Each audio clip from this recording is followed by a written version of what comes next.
All right, welcome to part two. And this is going to be setting up each individual die in your set here. So just because I don't have the capabilities, the right program to get this all into one video. So what we're going to do here, get a better view here. So yeah, so you want to install your shell holder, which we did on the last video, but I might cut that out. So yeah, install your shell holder here. It clips in. Make sure you have the proper shell holder, and then you're gonna raise your ram all the way up and then lower your die all the way down until it bottoms out on your shell holder. All right, tighten that nice and snug, and then you want to tighten your locking ring, which you just use an Allen head to do that. Okay, so all right, then you want to take your shell, insert it into your shell holder, and raise it all the way up, and that'll knock out your old primer and resize your brass case. All right, so see, so these have been cleaned except for the primer pocket, so they make little tools to clean that carbon out of your primer pocket if you want. Otherwise, you can decap before you clean your brass. Decap or remove your old primer before you either dry tumble, wet tumble, ultrasonic clean, however you choose to clean your brass. Then you can clean that out. I can show you a brush real quick here. Actually, I don't even have a brush handy, just because that little bit of carbon does not really bother me at all, and it doesn't affect anything. So then you want to use your proper type of primer to put in a new primer. Let's see. So for these 45 ACP, you're going to use a large rifle primer, which I will quick grab here. All right, so we got the proper primer, large pistol primer. So then you want to set that in your primer holder. Okay, reinsert your brass, raise your brass up, put your primer in, there we go. And then you come back down and you can feel it seat that primer into the base of your case here. Then you want to I always physically make sure your primer is seated flush or better, or recessed into your brass. You don't want it protruding out. That could cause for pre-detonation and stuff like that, cycling in your gun. All right, next we will move on to the your mouth flaring die. All right, so hold on to. All right, next we're going to flare the mouth so that we can easily seat our bullet. So next you want to raise your ram all the way up so your brass is at the highest position, and then you want to turn in. All right, so turn in your die here till you feel resistance. All right, so it just felt resistance there, and you want to turn in about a turn and then check it. So it's going to be kind of a little bit of a slower process. So right here I'm using 230 grain DG bullet. So it's a lead cast bullet with a polymer coating. You just want to test it, see how well they sit in there. So we need to flare that a little bit more. So you want to turn in another turn, raise it up, and then check. If you don't want to do it too much, then you can overstretch your brass. So you just want to keep checking. It's getting a little bit closer, so do one more full turn. Raise it up, and then check again. There we go, that's almost. So you just keep doing that. So just turn in. There we go. See, now we went a little bit too far, so now you got your mouth is flared a little bit too much, which is fine. We can still cup that down, so you want to back that off.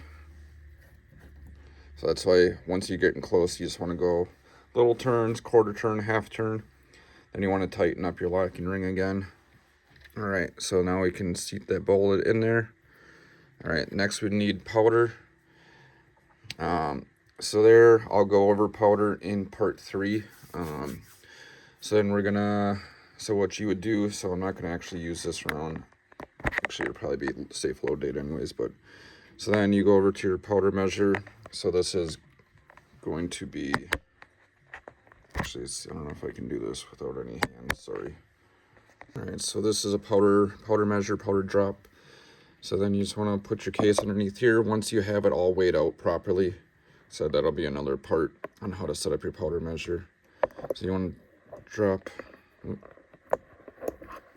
your powder. There we go. So you got your powder in there. All right, and then you want to move that back over. All right, next is your seating die. Obviously, you're going to do however many cases you want, one step at a time. You're not doing each individually. So you want to seat your bolting in there. Actually, hold on. Back up. So first you want to raise up your ram. Turn back out your seating stem a fair amount of ways out until you feel some resistance. And then have a good marker here, and then you back out one turn. One full turn, and then you want to lock down your collar. There we go. And then tighten it.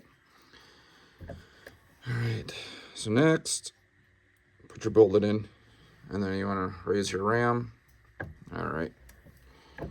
So you want to end up checking your overall length. Actually, we're probably not deep enough because of that flared mouth here. All right. So once you have your seating die set and locked down, raise up your ram to seat your bullet, and then you want to check the overall length with the caliper.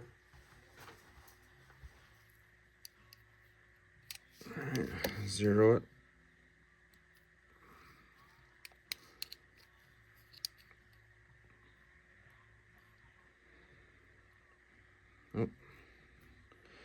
So 1.357.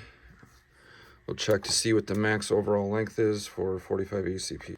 All right, the max SAAMI spec overall length for 45 ACP is 1.275. So like we were at 1356. So you want to turn in your seating stem. A little bit goes a long way. So you just want to keep checking it till you get your desired overall length. Oh, I keep bumping my camera here. So 1307. Oh, probably another quarter turn. And check it. 1278. So there we are, almost there. So I'll do about 1/8 of a turn. Should be about 10 to 15 thousandths. There we go, 1266. That'll be good for me. And then we're going to remove your seating die and put in your crimp die. Get rid of that extra flare in there. All right, now this is delete, so it's a little bit different of a locking collar here. So same with this, you want to raise your ram all the way up with your cartridge in there. Then you want to turn in your die as far as you can. So right here we got a little extra lip. So we're just trying to get rid of that so we can turn our die in a little bit more. There we go. All right, so now you can raise that. Turn your die in all the way until you can't really turn it by hand anymore.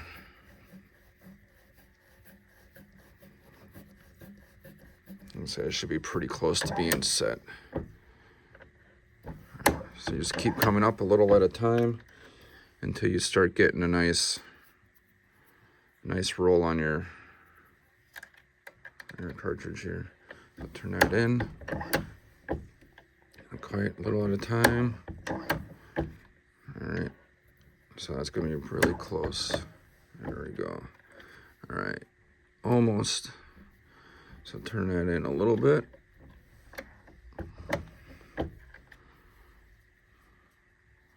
So it has a slight roll. You can kind of see the ring right at the mouth, or yep, right at the mouth there. I'd say just a hair bit more. So you want to loosen that up, turn your die in a little bit. Said once you get in that close, you want to do like an eighth of or a quarter of a turn at most. You'll feel a little resistance for a very short part of that stroke.